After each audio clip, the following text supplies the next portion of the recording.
Hello అండి, welcome to చేతస్ kitchen. ఎలా ఉన్నారు ఫ్రెండ్స్? బాగున్నారా? ఈరోజు వీడియోలో రుచికరమైన సగ్గుబియ్యం ఉప్మా ఎలా చేసుకోవాలనేది చూసేద్దాము. అలాగే అంతకన్నా ముందు ఎవరైనా చేతస్ కిచెన్ని ఇప్పుడే కొత్తగా చూస్తున్నట్లయితే సబ్స్క్రైబ్ చేసుకోండి. పక్కన వచ్చి బెల్ ఐకాన్ని యాక్టివేట్ చేసుకుంటే నేను పెట్టే ప్రతి వీడియో మీకు నోటిఫికేషన్ లాగా వస్తూ ఉంటాయి. సో ఈరోజు వీడియోలో రుచికరమైన సగ్గుబియ్యం ఉప్మా ఎలా చేసుకోవాలనేది ఇక ఆలస్యం చేయకుండా చూసేద్దాం.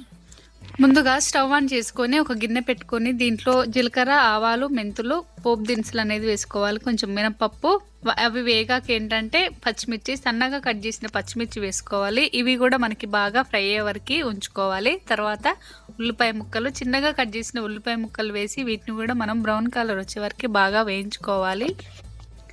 పచ్చిమిర్చి బాగా వేగాక ఏంటంటే ఉల్లిపాయ ముక్కలు కూడా వేసుకొని వీటిని కూడా మనం బ్రౌన్ కలర్ వచ్చే వరకు బాగా కలుపుతూ వేయించుకోవాలి. తర్వాత కొంచెం కొత్తిమీర వేసాక దంచుకున్న వెల్లుల్లిని వేసుకోవాలి. అప్పుడే టేస్ట్ అనేది కూడా చాలా బాగుంటుంది.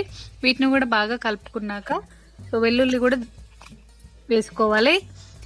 ఇది కూడా వేసుకున్నాక మళ్ళీ ఒకసారి కలుపుకొని ఇంకా దీంట్లో వాటర్ అనేది యాడ్ చేయొద్దండి. చాలామంది తెలియక వాటర్ కూడా యాడ్ చేస్తారు. అప్పుడు ఏంటంటే మెత్తగా జిగురులాగా ఉంటుంది. సో మనం ముందే నానబెట్టుకున్న సగ్గుబియ్యంని ఏంటంటే వాటర్ అనేది పిండుకొని వేసుకోవాలి. అలాగే కొంచెం పసుపు, నేను కలర్ కోసం వేస్తున్నాను. అది ఇష్టం ఉంటే వేసుకోవచ్చు, లేదంటే లేదు. పసుపు వేసాక కూడా మనము కలుపుకున్నాక తర్వాత సగ్గుబియ్యం అనేది ముందే వాటర్ అనేది పిండుకొని ఒక ప్లేట్లోకి తీసుకోవాలి. అవి ఇంకా కొంచెం ఒక 5 మినిట్స్ అలా ఆరబెట్టుకుంటే ఏంటంటే వాటర్ అనేది లేకుండా మనకి జిగురు అనేది రాకుండా ఉంటుందన్నమాట. సో వాటర్ అనేది ఇంకా మనం వేసుకోవద్దు. ఇలా వేసుకున్నాక మళ్ళీ బాగా కలుపుకోవాలి. తర్వాత కొంచెం సాల్ట్ అనేది వేసుకోవాలి. సో ఎండుమిర్చి కావాలంటే ఎండుమిర్చి కూడా వేసుకోవచ్చు పోపులోనే. పచ్చిమిర్చి కావాలంటే పచ్చిమిర్చి వేసుకోవచ్చు. సో నేనైతే పచ్చిమిర్చి యాడ్ చేశాను, అది ఇంకా మన ఇష్టము. సో ఇలా కలుపుకోవాలి.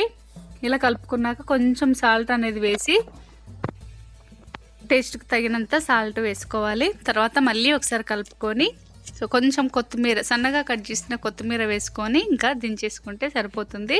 ఎంతో టేస్టీగా ఉండే సగ్గుబియ్యం ఉప్మా రెడీ అయినట్లే. సో దీన్ని మళ్ళీ ఒకసారి కలుపుకొని కొంచెం కొత్తిమీర అనేది వేసుకుందాము, కలుపుకుందాము.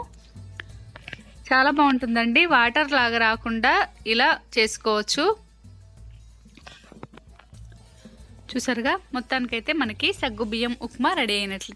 ఎంతో టేస్టీగా ఉండే సగ్గుబియ్యం ఉప్మా రెడీ అయింది. సో దీన్ని ఒక బౌల్లోకి తీసుకుంటే సరిపోతుంది. సో చూసారు కదా, చూస్తుంటే నోరూరుతుంది కదా.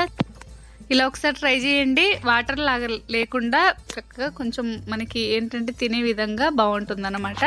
సో ఎంతో టేస్టీగా ఉండే సగ్గుబియ్యం ఉప్మా రెడీ అయినట్లు. మీకు నచ్చిందని అనుకుంటున్నాను. నచ్చితే షేర్ చేయండి, లైక్ చేయండి, కామెంట్ పెట్టండి. ఎవరైనా చేతస్ కిచెన్ ఇప్పుడే చూస్తున్నట్లయితే సబ్స్క్రైబ్ చేసుకోండి. మరో మంచి వంటకంతో మళ్ళీ మీ ముందుంటా. Thank you friends. Bye bye.